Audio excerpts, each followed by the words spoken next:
como todos los miércoles, para hablar de temas relacionados con el ámbito jurídico. Doctora Paola, muy buenos días, ¿cómo está? Muy buenos días, Omar, para ti y para todos los televidentes del programa. Aquí estamos. ¿Cómo van las cosas? Bien, muy bien. ¿Cómo van las cosas? Bien, todo bien. Aquí estamos como siempre trabajando y listos para el tema que usted nos ha propuesto. Vamos a saludar al doctor Jorge León, abogado también que hoy nos acompaña con su experiencia para abordar el tema de la propiedad horizontal, porque entiendo que hoy la propuesta es la reforma a la ley 675 del 2001, ¿no, doctora Paola? Es correcto, y lo mejor es que nuestro invitado el día de hoy, el doctor, tiene amplia experiencia en todo lo relacionado al antes, durante y lo que será futuro, la propiedad horizontal. Sí, se presentan tantas cosas, tantas circunstancias, los problemas entre los vecinos, el tema de la administración, las zonas comunes, que se define además como propiedad horizontal, que es importante saberlo. Entonces vamos a recibir al doctor Jorge León y arrancamos con este tema de interés para todos nuestros televidentes. Doctor León, ¿cómo me le va? Bienvenido, buenos días. Muy buenos días a todos los televidentes. Muchas gracias por la invitación nuevamente aquí en este espacio. Usted sabe que esta es su casa, ni más faltaba. Bueno, la doctora Paola nos puso tarea, doctor León, entonces vamos a hablar de propiedad horizontal y de la reforma a la ley 675. ¿Por qué no nos regala un marco concreto de lo que contempla esa ley justamente para poder pasar después con la doctora Paola a los cambios y especialmente lo que va a afectar a los dueños y a los arrendatarios y a la gente que vive en la conocida propiedad horizontal, doctor León? Bueno, apreciado Omar Antonio y a todos los demás que nos ven en este momento. Recordemos que apenas en el año 2001 se expidió la más reciente ley de propiedad horizontal, es decir, no ha llegado a cumplir 20 años y ya la queremos cambiar. La anterior ley era del año 48, estuvo vigente hasta el año 2001, o sea que estuvo vigente casi 60 y tantos años. Digamos que nosotros no criticamos que se pretenda actualizar la ley, que se ponga a tono con el momento histórico, que se introduzcan algunos tipos de actualizaciones normativas, que se regule algo sobre los administradores, sobre los consejos. Hasta ahí vamos bien. Sin embargo, sobre pretexto de reformar o actualizar la ley de propiedad horizontal, se está incluyendo una serie de disposiciones que consideramos nosotros, los expertos en el tema, no son muy convenientes para la propiedad horizontal, para los residentes, para las copropiedades. En ese orden de ideas, Juan Antonio, pues hemos hecho una labor pedagógica y consideramos que este proyecto de ley que hace curso en el Congreso de la República ya fue aprobado en la Cámara de Representantes en la legislatura anterior y ahora viene para el Senado de la República, merece que nuestros senadores pues de verdad lo miren con mayor atención y eventualmente pues se le hagan los ajustes si es que se quiere expedir o definitivamente no se expida como ley de la República. Quiero de pronto, no sé, de pronto hacer como unos puntos, unos tópicos así como puntuales. O sea, nuestra ley actual, Omar Antonio, la ley 675, tiene 86 artículos. Y este proyecto de reforma tiene 77 artículos. Entonces, no es de poca monta, ni son algunas cositas, 77 modificaciones o variaciones que trae la ley. A manera de ejemplo, así como muy puntualmente, Omar Antonio, algo que nos parece que no debería estar allí, es que en la actualidad, para las personas que compraban un inmueble en propiedad horizontal, usted compró su apartamento, usted vive tranquilo en su casa, y de pronto comienzan a hacer eventos en su edificio por plataformas digitales de esas de noches, de estadía. Entonces usted dice, bueno, yo no quisiera tener en mi casa un hotel, yo no quiero vivir en un hotel, yo quiero vivir en un conjunto donde tenga vecinos permanentes, donde sepa con quién comparto. Y en última, yo compré fue un apartamento, no compré una habitación hotelera. Entonces, en este proyecto de ley de profesor Juan Antonio, sí. Ay, discúlpeme, doctor, aprovechando, ya que estaba tocando el tema, quería preguntarle, un punto que usted tocó en su canal de YouTube precisamente fue, bueno, lo que no está prohibido explícitamente se supone que aparentemente está prohibido. No se habla de la prohibición de que se maneje la vivienda como turismo. Usted entenderá que hoy en día está como muy en auge o de moda, por decirlo así, lo que es el Airbnb y todo este tipo de situaciones. precisamente, ¿qué observación tiene respecto a eso? Que digamos ya uno no tenga que viajar e instalarse a un hotel, sino que las personas mismas arrienden habitaciones para extranjeros que ingresan al país, pues en inmuebles que se supone que estarían destinados para vivienda. Lo ve positivo y por... Bueno, precisamente ese era el comentario que estaba haciendo y creo prudente decir dos cosas. Cuando uno compra un inmueble sometido a propiedad horizontal, uno sabe muy bien qué es lo que está comprando. Si yo estoy comprando un apartamento de residencia para vivir con mi familia, pues definitivamente yo considero que eso fue lo que yo compré.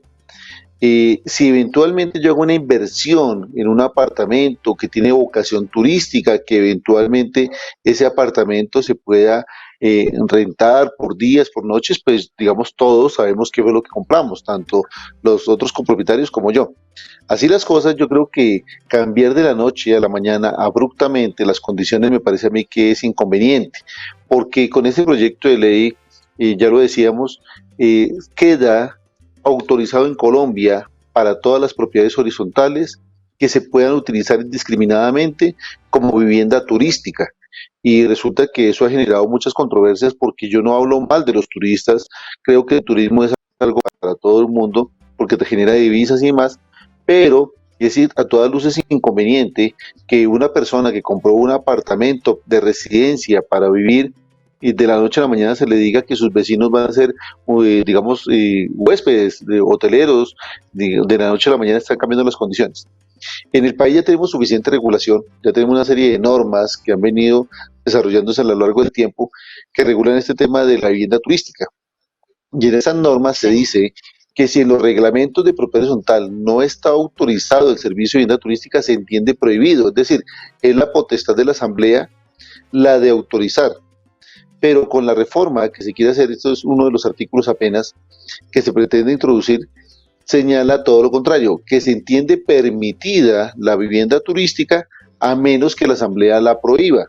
Pero digamos que si usted tiene un apartamento que lo compró hace 10 años, hace 15 años, y eso es residencial meramente, no tiene otro uso, ya se podría utilizar por sus vecinos como vivienda turística. Yo no sé si Omar Antonio y la doctora aquí, de pronto todos nos ponemos en contexto.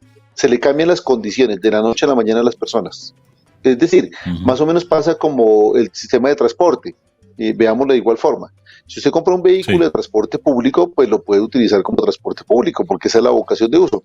Pero si usted tiene un automóvil particular, pues digamos de alguna forma estaría prestando un servicio que no tiene todas las garantías para todas las personas, y eso es más o menos como la misma situación. No es que estemos en contra de las plataformas, de Airbnb, ni mucho menos. Doctor León, eso es muy dado porque mire, Colombia, que es un país, bueno, es que van a retomar de tradiciones de las fiestas, de tal, cuando llegan turistas a Cali, a Valledupar, a Barranquilla, por cuenta, por ejemplo, de festividades de fin de año, es muy dado que ante la ocupación hotelera, casas de vivienda y apartamentos se arrienden por días, por semanas, por un mes, para que el turista llegue y se hospede allí. Entonces no sé si la reforma a la ley 675 contempla ese uso. O digamos, por ejemplo, como un arriendo normal. Hay personas que arriendan los inmuebles por 3 meses, por 6 meses. No sería una situación similar, pero lo que cambia es que el huésped se quedaría por días. O sea, digamos, como para dimensionar que fuera tan positivo, tan negativo, como usted lo comenta, doctor. Bueno, es que son dos cosas. En Colombia el arrendamiento no es ilegal, existen normas de arrendamiento de vivienda urbana, tenemos la ley 820 del año 2003 que permite arrendamientos a partir de un mes. O sea, un contrato de arrendamiento es a partir de un mes. Entonces tenemos el contrato de arrendamiento de cortas distancias, pero la vivienda turística son arrendamientos cortos, de días, de noches, inferiores a un mes. Entonces, lo que aquí, digamos, que yo quiero es que se entienda el tema. No es que se diga que la vivienda turística es inconveniente o que la vivienda turística es mala y que eso no se debe hacer. No, esa no es la discusión. La discusión es que propiedades horizontales que no nacieron con el uso de vivienda turística, ni tienen la vocación, ni estaban dadas las condiciones, ni los propietarios habían convenido en ese servicio, de la noche a la mañana quedarán, digamos, expuestos a que cualquier persona compre un apartamento y le comience a dar ese uso. Es a eso a lo que nos referimos, que con este proyecto de ley se permite el uso indiscriminado, independientemente del uso de copropiedad. No sé si me hago entender cuál es la diferencia.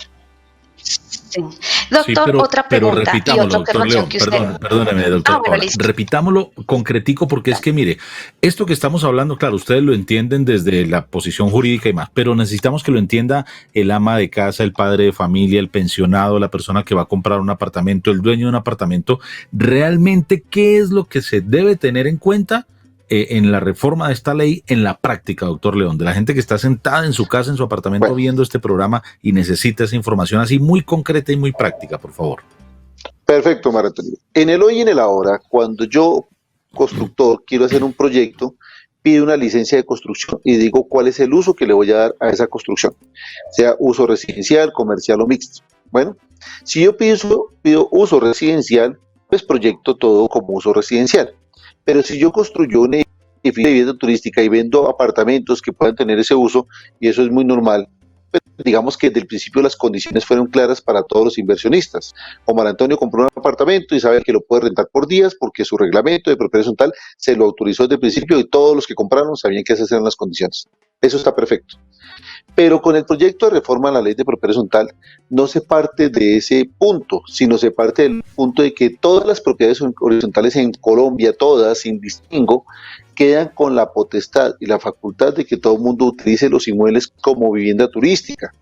Quiere decir esto, que las personas que compraron inmuebles de vieja data y le vienen dando su uso puramente residencial, eventualmente pueden quedar expuestos a que cualquier propietario, nuevo propietario, compre un apartamento y le comience a dar uso de vivienda turística, y eso cambia las reglas de juego desde antaño. No sé si me hago entender cuál es la posición puntual, Omar Antonio. Sí, señor. Para mí quedó absolutamente claro y creo que para los televidentes también, doctora Paula. Claro, por supuesto que sí. Otro punto que ustedes mencionan mucho es que anteriormente se tenía como, entre comillas, la autonomía y se le dejaba pues asambleas de copropietarios los asuntos respecto de la propiedad horizontal, pero en la nueva reforma se pretende darle más facultades al Estado, empezando por las alcaldías. Primero, ¿usted qué opina de eso, doctor? Segundo, ¿hay recursos suficientes? Es decir, tantos asuntos que maneja el Estado, tantos asuntos que maneja la alcaldía, ¿será que tendrán el espacio, los recursos suficientes para ahora hacer los asuntos de propiedad horizontal? Perfecto, mire, aquí hay un tema importante. El tema de las representaciones legales, de acuerdo con la ley 675, son expedidas por las alcaldías de cada municipio, o acá en el caso de Bogotá, alcaldías locales. Hemos visto en esta época que las alcaldías han demorado muchos meses para otorgar un documento que es esencial para el funcionamiento de la propiedad horizontal, la representación legal. Entonces, cómo abrir una cuenta bancaria, cómo cambiar las firmas, cómo hacer una gestión ante una empresa de servicios públicos o afiliar a un empleado a su seguridad social. Cosas que eran tan sencillas, lamentablemente por los largos meses que se han demorado las alcaldías en expedir este documento, se han venido impidiendo, han tenido de pronto algún contratiempo. Ahora con este proyecto de ley se le pretende dar otra facultad adicional a las alcaldías, que es el poder sancionatorio sobre los administradores y sobre los consejos de administración de propiedad horizontal. Consideramos prudente que sí, que en Colombia se regule y se reglamente la actividad del administrador, porque pues hay muchas quejas. Afortunadamente no son tantos los administradores que se portan mal, pero pues lamentablemente sí son muy sonoros los casos en que los administradores no cumplen con sus funciones. Hasta ahí, digamos que existe una institución de inspección, vigilancia y control sobre los administradores, nos parece perfecto. Sin embargo, las alcaldías no tienen, digamos, pensemos en un municipio pequeño del país, no tienen ni la capacidad económica ni la preparación para darle respuesta a la cantidad de propiedades horizontales. Omar Antonio, ¿cuántas propiedades horizontales se imagina usted que hay en el país? O por lo menos en Bogotá. No, Piense usted cuántos edificios, conjuntos, centros comerciales, parques industriales, de oficinas, eso. No. Entonces piense una Exacto, y contando que no una solo es el nueva. área residencial, no es el área residencial solo, la unificación del área comercial y empresarial también, ¿no? Eso. Entonces, pensemos una localidad de Bogotá, cualquiera de ellas, pensemos Suba, por ejemplo, puede tener perfectamente entre conjuntos residenciales, edificios, parques industriales, centros comerciales, puede tener perfectamente, imagínese usted, unas 700.000 propiedades horizontales, ¿sí? Pensemos una localidad como esas. Tendrá la capacidad de respuesta una alcaldía con 1, 2 o 3 funcionarios para las quejas pongámosle que de esas 700.000 hayan problemas en el 1%, en 7.000. 70.000. Entonces, o 7.000, eso o ya en es un lío. 70.000. Entonces, 7.000 quejas, 3 personas podrán atender toda esa cantidad de quejas. O sea, me parece a mí que uno tiene que legislar con objetividad, que las cosas que se materialicen, no es pedir leyes por expedir. Ahora pensemos en cualquier municipio del país, pensemos un municipio como Girardot, que ha venido creciendo tanto, con tanta construcción, ustedes nomás entran a Girardot, la cantidad de proyectos, o en Ricaurte, Cundinamarca, o en Cartagena, o donde quiera que usted vaya. Tendrán la capacidad de esas alcaldías de funcionarios, de presupuesto para hacer intervención en toda esa cantidad de problemas que puedan tener las propiedades horizontales. Entonces realmente uno lo que ve es que se pretende legislar como por, digámoslo de alguna forma que no suene tan feo, como hacer un populismo con una norma que verdaderamente hacer como la panacea a los problemas de la propiedad horizontal, y vamos a crear otro problema mayor. Entonces nos parece a mí que eso no está bien. Doctor León y doctora Paola, yo aquí yo he insistido mucho en algo, ¿no? En que, bueno, sí, se proponen leyes, se aprueban, se tramitan y tal, pero la implementación es muy difícil. Mire, si vamos a lo que ocurre cotidianamente en un edificio, en una propiedad horizontal, donde un vecino hace un escándalo, y entonces los vecinos primero llaman a la portería o a la administración. Si el escándalo está muy largo hay que llamar a la policía. Pueden pasar 2, 3, 4 horas para que llegue la policía, para que reconvengan al propietario o al arrendatario, para que le baje el volumen. Bueno, en fin, eso ya es un trámite. Imagínese usted si hay una denuncia de que una persona está en un apartamento utilizándolo para arrendarlo por días o por horas, mientras instauran la denuncia, llega allá donde usted lo dice, el funcionario que la recibe, el trámite. De aquí a que se solucione eso, la persona que arrendó el apartamento por una semana o 15 días ya se ha ido, ya ha pagado, ya está llegando al otro y no pasa nada. Es que el tema es la implementación y la aplicación de la justicia ahí, doctora Paola, doctor León. Así es. Hay muchos temas que llaman a controversia en este proyecto de ley, insisto, Mar Antonio. Nosotros desde siempre, usted me han escuchado hablar, que necesitamos reglamentar algunos aspectos de la propiedad horizontal, pero reglamentación sí, pero como dicen las señoras, pero no así.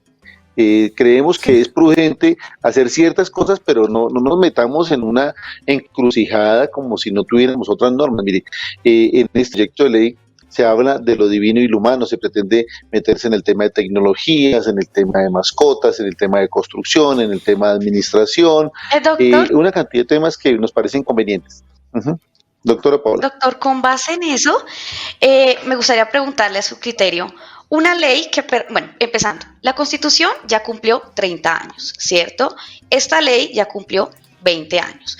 La sociedad ha cambiado y más que todo en estos últimos 20 años que todo es súper tecnológico, que estamos en la era de la inmediatez donde todo lo queremos ya, las mismas familias han cambiado.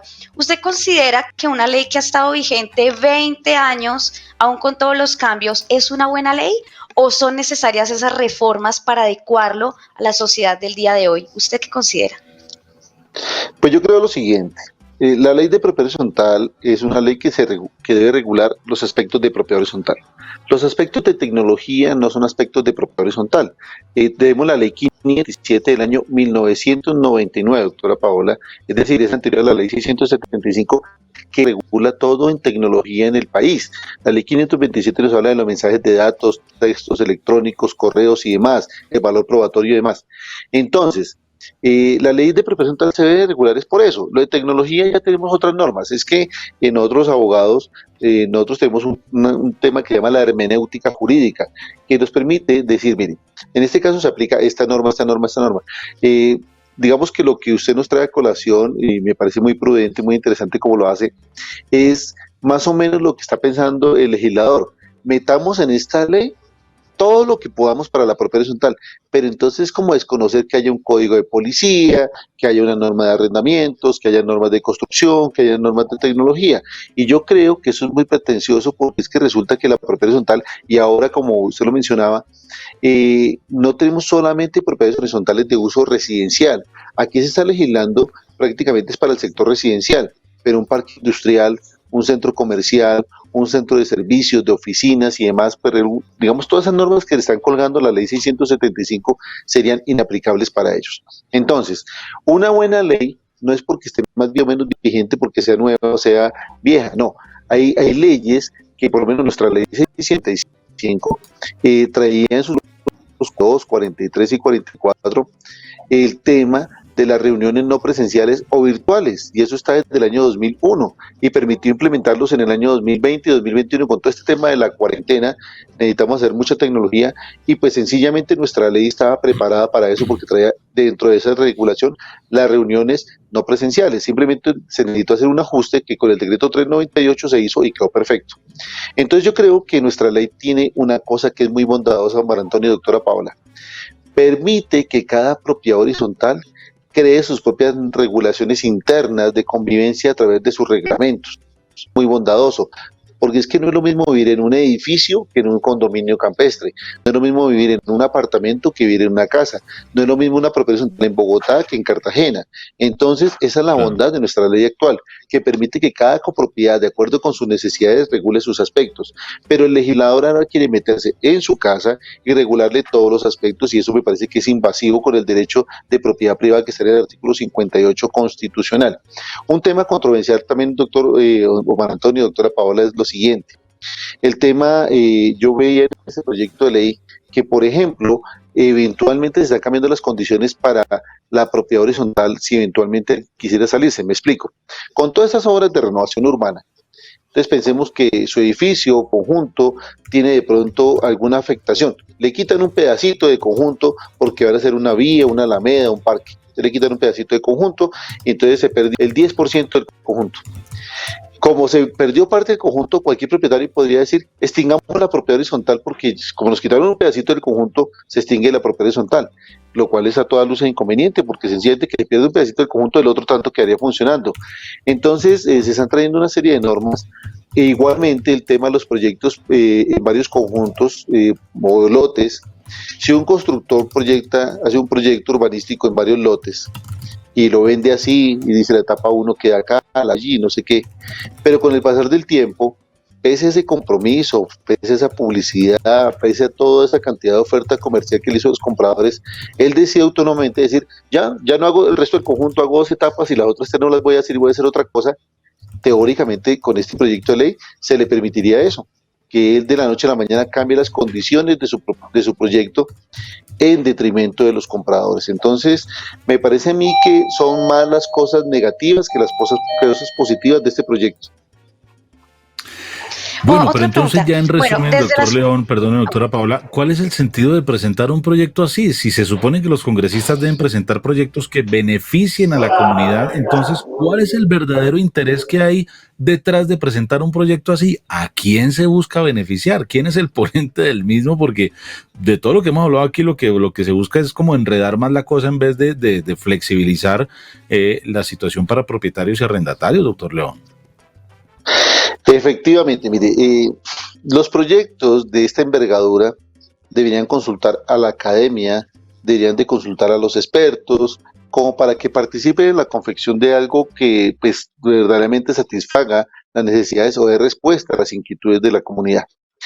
Esto es como la morcilla, la rellena, en varias partes del país. Es mejor no saber quién hizo eso, porque definitivamente uno no sabe si se lo va a comer o no se lo va a comer. Porque es que este proyecto de ley es una colcha de retazos. Digamos que los proyectos de ley deben que tener un tema que se llama unidad de materia. Aquí se habla de muchas cosas y como que no hay un hilo conductor, primero. Segundo, parece ser que consultaron a la gente: ¿usted qué quiere? Que hablemos de perros, que hablemos de gatos, que hablemos de sábanas, que hablemos de administradores. Y le fueron metiendo cosas allí. De hecho, Mar Antonio, una anécdota: este proyecto ingresó cuando, digamos, a la Secretaría de la Cámara con 128 artículos. Y durante el camino le quitaron 50, quedaron 78 y ya van como 77. Entonces, el autor de este proyecto de ley son varios coautores. Está el doctor Daniel López, de representante de la Cámara, está el doctor Uzcategui, y bueno, tiene participación de varios partidos políticos. Y cada uno le pegó lo que quiso. ay, me interesa esto. Y pues yo creo que me parece que no tiene una articulación, y nosotros le hemos dicho al doctor Daniel en su momento, ¿por qué no nos permite que los expertos le ayudemos, lo organicemos? De hecho, días pasados estuvimos con la doctora Nora Pavón, que es quien escribe cada semana en el diario El Tiempo, hemos estado con expertos en diferentes materias y hemos venido haciendo programas al respecto porque consideramos que no está bien, pero lamentablemente no se nos ha escuchado como debieran. De hecho, apreciado Mar Antonio, gracias por este espacio. En próximos días, un grupo de expertos en la materia sacaremos como un comunicado a la opinión pública, haciéndoles la advertencia de lo inconveniente que trae este proyecto de ley, que ya, como le digo, va por mitad de camino, y en próximos días ya estará digamos, en las sesiones en el Senado de la República, y pues sí, creemos que hay cosas buenas, no todo es malo, obviamente que tiene que traer algo bueno, porque entonces todo no puede ser malo. ¿Qué trae bueno este proyecto de ley? Pues en algún aspecto pues se pretende que la tecnología pues impere en la propiedad horizontal, permite pues obviamente que los administradores y los consejos tengan alguna regulación, pero yo lo veo más como una advertencia que una verdadera práctica, porque como ya lo dijimos, ¿quién va a poner sanciones? Y eventualmente, apreciado Mar Antonio, ¿qué tal que usted lanzara el consejo de administración de su edificio, de su conjunto, y su administrador se portara mal, y a usted lo sancionen porque su administrador se porta mal? Entonces, ¿usted se volvería a postular? ¿Usted volvería a participar en ese consejo? Pues ni de riesgo, porque uno dice, pues si mi administrador se porta mal y yo resulta respondiendo por él. Entonces, además, ese es uno de los eh, chicharrones en los que nunca me metería, doctor León, doctora Paola, usted con otra, pues yo no me metería. Eso hay que tener una Claro, vocación muy porque grande para meterse a ser administrador. no, además en la práctica, una reunión de copropietarios es muy difícil llegar a un acuerdo en cada uno de los puntos. Ahora, imagínese, o sea, teniendo el Estado encima y pues con estos caminos que alargan o dilatan más la solución efectiva y rápida de los inconvenientes, pues imagínese. Doctor, otra pregunta, ya desde el aspecto de las inmobiliarias, de los peritos, de los abogados especialistas en propiedad horizontal que se dedican casi que 100% a este tema, ¿usted considera que esta nueva reforma o este nuevo proyecto le quita facultades a ellos? O sea, ya que el Estado va a intervenir tanto por medio de las alcaldías y entidades responsables, ¿le va a quitar esas facultades a esas personas que han dedicado toda su vida y su profesión a especializarse en ese tema? pues digamos, no tanto así. Sin embargo, a propósito de lo que usted menciona, con este proyecto de ley se crea una autoridad que es la que interpreta oficialmente la ley. Entonces, se señala en el proyecto de ley que la única autoridad, digamos, que tiene la facultad de crear doctrina para la propiedad horizontal sería el Ministerio de Vivienda. Entonces, un parque industrial, consultándole al Ministerio de Vivienda cómo funciona el parque industrial, qué locura, o un centro comercial, eso no tiene nada que ver. Yo creo que el artículo 230 de nuestra Constitución Política nos habla sobre los criterios auxiliares de la ley, y entre ellos está la doctrina, y la doctrina se crea pues por los doctrinantes. ¿Y quiénes son los doctrinantes? Las personas expertas que se han dedicado a estudiar esto por muchos años, la academia, las universidades, los profesionales independientes, no una autoridad oficial. Entonces, sencillamente, eso es un estado invasivo, porque ¿qué tal? Entonces en Colombia hay que hacer como diga el funcionario de Bogotá, Ministerio de Vivienda, que se tiene que hacer en Pasto, en Barranquilla o en Cartagena las cosas. Me parece a mí que eso es es una cosa retrógrada, porque precisamente ese estado paquidérmico, intervencionista, ese estado central, pues a lo largo de los años se ha venido desmontando, y hoy cada día pues se tiene completa autonomía en las provincias, en las regiones, se tiene obviamente el Estado es menos intervencionista. Entonces veamos que nuestros legisladores no están avanzando con este proyecto de ley, sino que como que se están devolviendo en el desarrollo del derecho. Y pues bueno, vuelvo y repito, yo no sé, como dijo el doctor Londoño en una oportunidad cuando era ministro por ahí de gobierno, en una de las primeras presidencias de Álvaro Uribe, dijo, yo no quiero saber qué estarían fumando esos legisladores en ese momento. Entonces yo la verdad pienso que no sé cómo lo confeccionaron. Es una crítica de muy buena manera. El proyecto de ley puede seguir avanzando, pero quitémosle todo lo que le haga daño a este régimen jurídico tan importante como es la propiedad horizontal. Busquemos alternativas que sean realmente viables y que solucionen problemas. Un tema tan sencillo, apreciado Mar Antonio, como este. ¿Cuánto se demora constituyendo una sociedad, la Cámara de Comercio, o expidiendo un certificado de representación legal, una Cámara de Comercio? Usted lo hace desde la comodidad de su casa, usted ingresa al perfil, puede montar en una plataforma digital, paga 3.000 pesos y genera un certificado en línea. Así funcionan las cámaras de comercio en el país. ¿Cuánto se demora un certificado en una alcaldía? Meses. Se ingresa a una plataforma enredada, cuando hay plataformas, no hay funcionarios que atiendan y se le demora a usted 2, 3 meses el cambio de un representante legal. Entonces, nosotros le hemos venido diciendo, ¿por qué entonces más bien no le trasladamos la competencia de pedir la representación legal a las cámaras de comercio del país para que las cámaras de comercio pues sean las que expidan esta representación? Porque si supuestamente los administradores se van a registrar en las cámaras de comercio, pero las propiedades horizontales en la alcaldía, entonces uno dice como que no hay lógica. Si vamos a hacer algo, hagámoslo de una vez del todo y hagámoslo bien. Yo lo que veo aquí un poco, y perdóname lo que yo voy a decir, es el afán, el interés de tener un caudal político.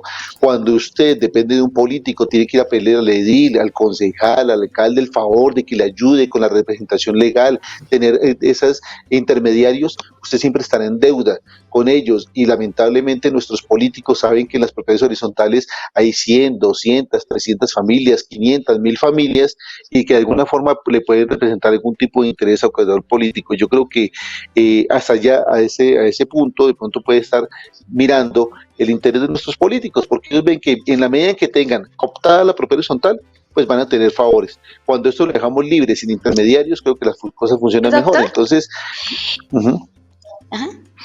doctor, mire, no, tranquilo, precisamente se han hecho organizaciones, debates muy interesantes, pero como usted lo mismo lo plantea, hay que tener soluciones efectivas. ¿Qué soluciones plantearía usted a este tema para que se escuche a las personas que viven y que saben del tema y pues no se permita o se atienda estas sugerencias a la hora de erradicar este tipo de proyectos, ¿no? O sea, que se atienda realmente a las necesidades de las personas y no algo idóneo. Bueno, digamos que, como les explicaba hace un momento, un grupo de expertos estamos trabajando activamente en este tema. En próximos días daremos a la opinión pública un comunicado expresando las diferentes inquietudes y reparos que tenemos al proyecto de ley. Insisto, quizás todo no sea malo, pero lamentablemente lo malo no está dejando ver lo bueno. Primer punto, vamos a hacerlo de esta forma, pues para ver si de pronto nos escuchan. Segundo, hacer lo que corresponde, ir al Congreso de la República, ante los senadores y advertirles los errores que se están cometiendo allí para que se corrija a tiempo, porque el tercer camino que nos quedaría es, cuando se expida la ley, iniciar sendas demandas de inconstitucionalidad y que sea la Corte Constitucional la que comience, pues obviamente, a declarar si estos artículos son o no constitucionales, y pues será un tema bastante harto.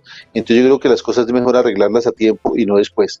También pues digamos, claro, estamos haciendo eventos académicos de forma permanente. Claro, doctor, porque si me permite, claro, una cosa es que se expida la ley, ¿cierto? Esté en vigencia, y mientras proponen la inconstitucionalidad está vigente un tiempo, y luego, cuando declaran la inconstitucionalidad, intentan retrotraer la situación y genera perjuicios durante el tiempo que duró vigente, ¿no? Entonces, sería un camino como usted lo comenta, pero no sería indudable que genera pues ciertos perjuicios mientras esté vigente, ¿no? Sí, claro, mire, ¿Y quién responde tema práctico por esos perjuicios? Un tema práctico, doctora Paola y doctora Maratón. Dice este proyecto de ley que cuando se convierta en ley de la República, las propiedades horizontales tienen 2 años para reformar sus reglamentos. Otra vez. Entonces, eso, pues, aunque el proyecto de ley dice que eso no va a tener costo, ni mucho menos, pero ningún notario yo he visto que trabaje gratis. Ninguna oficina de instrumentos públicos trabaja gratis. Entonces, yo sé que al final del día eso va a tener algún costo para las personas. Entonces, obligar a las personas por capricho a reformar sus reglamentos y pues imponerles una serie de costos, pues, me parece a mí, digamos, que no está bien. Ahora, reformar un reglamento implica que se reúne el 70% de copropietarios, lo vote y demás.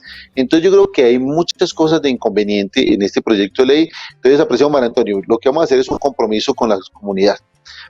Estamos trabajando en el comunicado, cuando lo tengamos oportunamente se lo daremos a conocer a usted para que nos ayude a difundirlo, y si es necesario, pues de pronto que nos regale otra vez un espacio para que pues sigamos hablando de esto, a ver cómo vamos, porque esto es un tema que toca la médula de la propiedad horizontal de las personas. Aquí hay propiedades horizontales de estratos 1, 2, 3, 5, hasta todos, y resulta que a todos por igual nos afectan.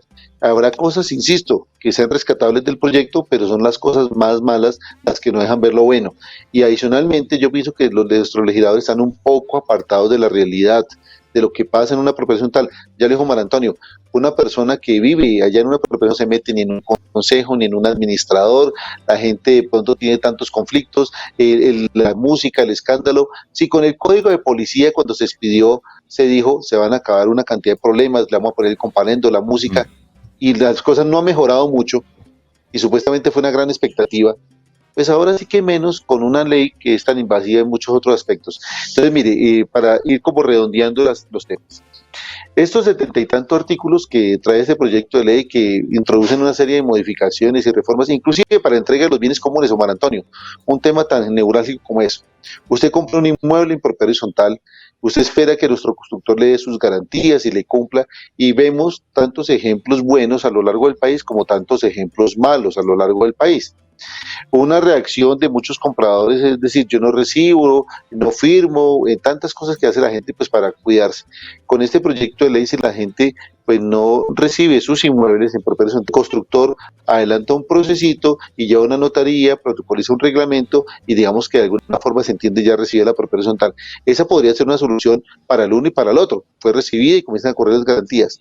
Pero resulta que a veces hay constructores no tan buenos que eventualmente podría utilizar mal esta figura, hacen una entrega formal allí y luego entran a liquidar su sociedad y la gente que se quedaría en la calle y los edificios en malas condiciones. Entonces creo que eso no tampoco le conviene mucho a la gente. Hay mucha cosa, doctor León. Este es un tema grandísimo y yo creo que también a veces los ciudadanos pecamos un poquito en no enterarnos. Esto ya es ley, las modificaciones ya se hicieron. Entonces, a veces dicen que aunque la ley es dura, es la ley y que ustedes lo manejan mejor y hay que cumplirla. Pero entonces, mire, a mí me interesa que los televidentes queden claros en lo que a ellos les pueda afectar para bien o para mal. A la luz de esta ley y a la luz de esta reforma, ¿qué debe hacer hoy en día la persona que tiene un apartamento, que es propietario, que es arrendatario o que va a comprar un apartamento? ¿Qué debe tener en cuenta? Así sencillito, porque sabemos que hay gente que no lee ni siquiera el reglamento del Consejo de Administración, menos se va a poner a buscar la reforma a la ley, el artículo, la modificación, el 29, el parágrafo. Somos muy perezosos para eso, doctor León, eso sí no hay duda. Entonces, pero ahí está la ley. Ya está modificada. ¿Qué debe tener en cuenta el dueño o arrendatario de un inmueble a la luz de esta reforma? Si es que lo podemos plantear así. Bueno, primer punto, todavía la reforma no es ley, todavía no. Estamos a puertas, le faltan 2 debates en el Senado de la República y la sanción presidencial. Entonces digamos que todavía estamos por mitad de camino, afortunadamente. Pero en el hoy y en la hora, el que quiere comprar un inmueble en propiedad horizontal, pues se le recomienda varias cosas. Uno, pues sepa que hay un reglamento de propiedad horizontal que está inscrito en el folio de matrícula inmobiliaria y que ese certificado de libertad pues le indica cuáles, pues de alguna forma, las condiciones de lo que usted compra. 2, si usted va a invertir en una propiedad horizontal, en un proyecto, pues de alguna forma entérese del proyecto, los planos, la licencia, quién es el vendedor, cuáles son las garantías, cuáles son las restricciones, cuál es el uso que se le puede dar. 3, de alguna forma entienda que cuando usted compra un inmueble en propiedad horizontal, usted está comprando en un conglomerado, que hay vecinos, que su licuadora a las 5 de la mañana puede ser tan molesta como la lavadora del otro a las 11 de la noche. Entonces hay que buscar un punto intermedio, ser solidarios. Usted puede estar de fiesta, pero el vecino de abajo puede estar de luto. Entonces entendamos que vivir en propiedad horizontal para el caso de la vivienda pues implica hacer concesiones, ser tolerante y entender que mi propiedad privada está en medio de los derechos ajenos y que mis derechos terminan cuando comienzan los de los demás. Que si yo compro un local comercial en un centro, en un parque industrial o un centro comercial, de alguna forma tengo una serie de restricciones, que no es un local abierto a la calle, sino que tiene una serie de horarios, compromisos y demás. Es decir, cuando yo tomo la decisión de invertir en propiedad horizontal, tengo que entender que tengo una serie de limitaciones y esas limitaciones se han impuesto no para hacer la vida difícil a nadie, sino para hacer la vida más agradable a todos. Es básicamente eso. Hay un estándar de equidad y hay unas normas de convivencia que salen en los reglamentos. Básicamente es eso. Entendamos que en un sistema jurídico como el nuestro hay un imperio de normas y de leyes y la Constitución, y tenemos que entender que así funcionan las cosas. La gente sabe que tiene que pagar unas cuotas de administración, que aunque el conjunto esté bonito, feo, regular, hay que pagar. O sea, usted cumple con sus derechos y sus obligaciones, pero también ejerza sus derechos. La gente critica, pero no se vincula, no se compromete, la gente no participa en las asambleas, no quiere participar en los consejos, pero se dedica a criticar a los demás. Entonces yo creo que son muchas cosas. El que quiere invertir hoy, digamos, una propiedad horizontal bien administrada, bien mantenida, cada día va a subir de precio, se puede arrendar mejor, se puede vender mejor. Una propiedad mal administrada pierde el valor, pierde el precio, y ese es su patrimonio. Si usted invierte una platica, pues sepa que esa platica cada día va a estar mejor en la medida en que todos ustedes participen, todos contribuyan. Pero a veces la desidia, la falta de interés, la falta de compromiso, hace que usted encuentre con propiedades donde eso es una guerra, es algo de pronto inmanejable. Y un tema importante, bajarle un poco a los egos, bajarle un poco a los odios. Todo el mundo quiere que las propiedades horizontales se manejen como a mi criterio, a mi capricho, y pasa lo que pasa en el país. Se ha vuelto invivible el verde con el amarillo, el azul con el rojo, el de aquí, el de allá, el de arriba, el de abajo, el de la derecha, el de la izquierda. Y yo pienso que cuando uno comienza a crear comunidad tiene que despojarse de una cantidad de cosas y ser tolerante. Básicamente es eso, Mar Antonio. Muy bien. De acuerdo, doctor. Y pues ya que vemos que la idea es educarnos y educar a las personas, instruirnos más en este tema, porque este espacio pues es muy corto para todo el análisis. ¿Nos podría indicar pues las redes sociales donde lo podemos encontrar para encontrar pues esos espacios de debate en los que están respecto de este tema? Gracias, mi estimada doctora Paola. Claro que sí. La Fundación Colombiana de Derecho tiene varias redes sociales. También tenemos en Facebook, tenemos un canal en YouTube. Allí es donde publicamos principalmente todos nuestros encuentros académicos. Particularmente yo pues tengo mi Instagram como abogado Jorge León, y allí pues también nos pueden seguir. Y pues nada, invitarlos a que participen activamente. Este proyecto de ley no solamente es para los abogados, no solamente es para los académicos, sino, como dijo Juan Antonio, a la persona del común, al inversionista, a la ama de casa, a todo el mundo le va a tocar. Entonces, pues nada, nos pueden seguir en redes sociales, Fundación Colombiana de Derecho, en Facebook, en YouTube, ahí nos pueden encontrar, en Instagram también, y pues con todo gusto para colaborarles y servirles en lo que ustedes deseen.